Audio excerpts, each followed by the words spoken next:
Bora, meu povo, Tiago Menezes aqui, do Zé Cangaço. Bom, gente, hoje eu estou aqui novamente na minha querida e amada Arauá, interior do Sergipe, a minha terra natal.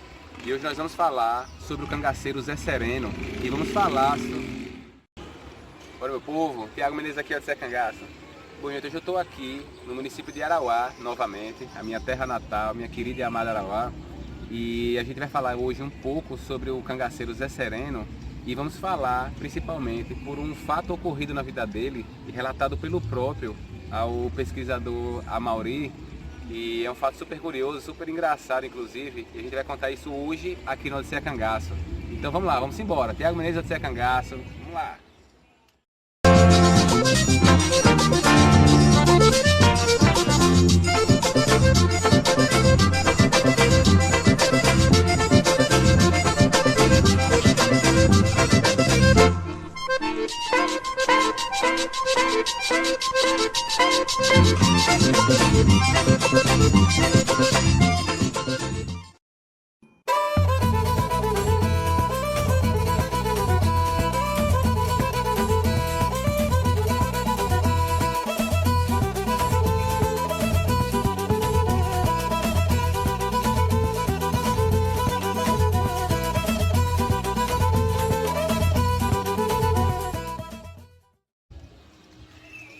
Bom, gente, então o cangaceiro Zé Sereno, ele é da família dos Ingrácias, lá da região de Xorroxó, na Bahia.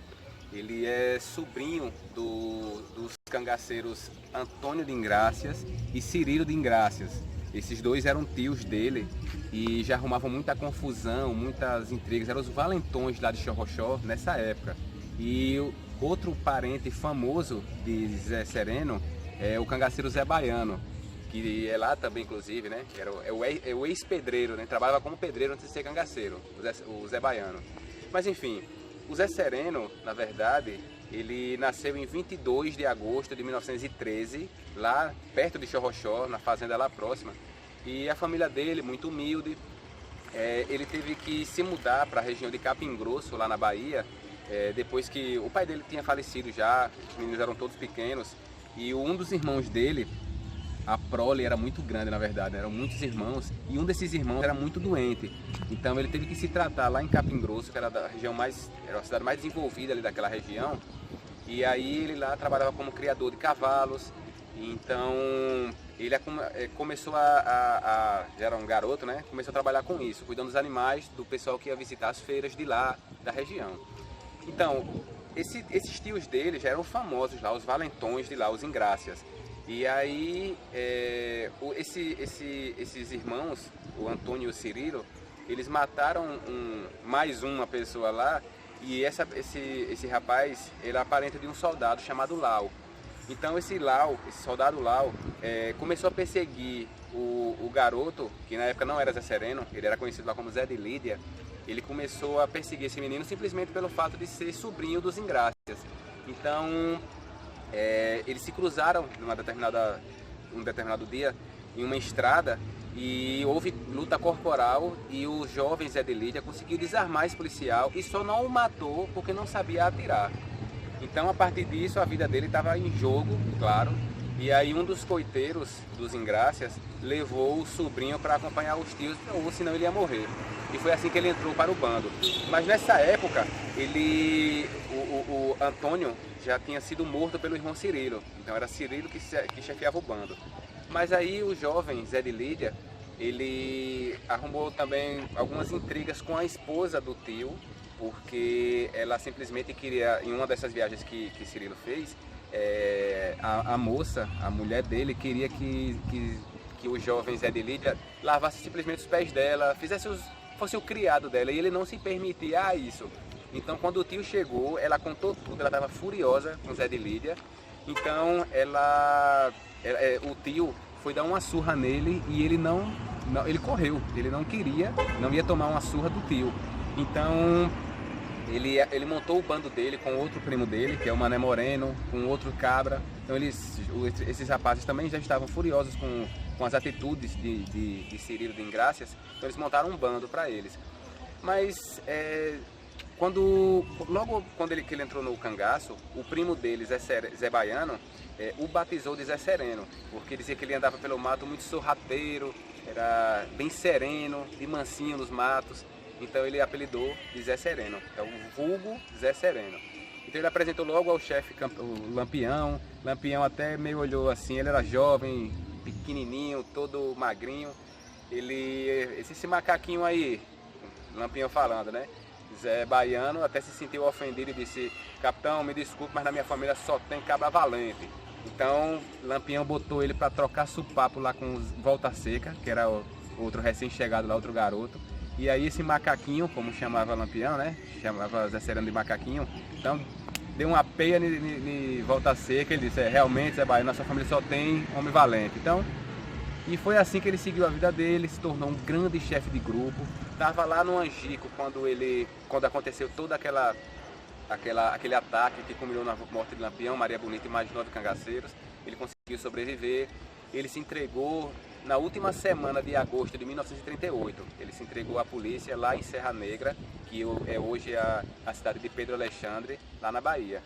Mas um fato curioso que marca essa vida de Zé Sereno, ele contou isso ao pesquisador Amauri, foi sobre uma passagem dele no meio do mato, que a gente vai ler sobre esse livro aqui, aí, Gente de Lampião, Sila e Zé Sereno, e é escrito pelo próprio Amauri, e esse livro conta justamente essa passagem aqui. Aí.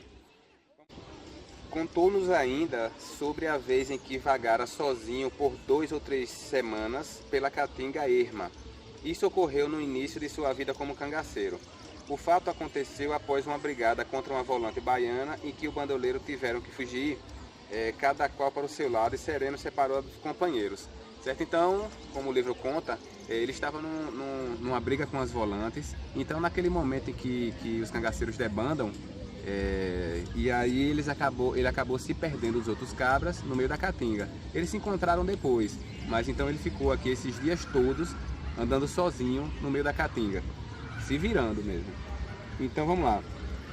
No dia seguinte, quando estava numa baixada coberta por mato ralo, ao levantar a vista, viu uma volante descendo em direção ao lugar onde estava descansando. Talvez tivessem até encontrado sua pista. Permaneceu quieto para não chamar a atenção dos soldados e de repente uma coisa de 1 ou 2, 3 metros escutou um bufar e o barulho de alguma coisa raspando no chão duro da Caatinga. Era um grande touro preto escarvando o chão para atacar o cangaceiro. Então imagine, ele estava lá escondido, vendo a volante passar lá embaixo, ele estava seguro. A volante podia até ter encontrado o rastro dele, né, como ele conta aqui, mas até então ele estava quietinho para não chamar a atenção. Aí ele escutou aquele fungado no ouvido, no cangote, e aí quando ele olhou, era um touro lá, super, né, raivoso, e estava na iminência de atacá-lo. E ele não podia esbanjar nenhum tipo de reação, porque ou a volante matava ele ou era atacado pelo touro, né? E aí agora, esse dilema? Então vamos continuar aqui a leitura. Entre o perigo de denunciar-se aos soldados e o de levar uma chifrada na investida da fera, que estava pronta para o ataque, o cangaceiro optou o primeiro risco. Então vamos lá. Antes que o animal, todo nervoso, todo em fúria, investisse, o cangaceiro sacou seu longo punhal e cutucou o focinho do touro com a arma. Soltando um mugido e fazendo um enorme barulho, o touro disparou pelo mato afora, exatamente em direção aos soldados. A volante descontrolou-se com a inesperada carga bovina e até recompor-se, o cangaceiro já estava longe. Então, ele preferiu enfrentar o touro do que enfrentar a volante, né? Nesse caso. Então, acabou até que o touro espantou a volante e ele conseguiu se safar dessa daí. Então, assim, uma coisa super curiosa na história do cangaço são esses relatos que os próprios cangaceiros contam aos pesquisadores. Então esse fato aqui foi muito curioso e foi um fato interessante porque você imagine no meio da Caatinga, você correndo da volante, você está lá vendo a volante passando perto de você e você está na iminência de um ataque de um humano mais feroz como esse. Tem documentários, inclusive no YouTube, do Tenente Pompeu falando sobre ataque de onça. Aí o pesquisador pergunta a ele se ele já teve essa oportunidade de ver onça no mato, ele disse que não, mas havia sim esse perigo. Nessa época o sertão era empisteado de sussuarana, de onça pintada, então tinha sim relatos de aparições desses bichos na Caatinga. E tinha até inclusive os famosos matadores de onça, né? Que eram aquelas pessoas contratadas para culminar esses animais que acabavam os rebanhos nas fazendas do sertão nordestino.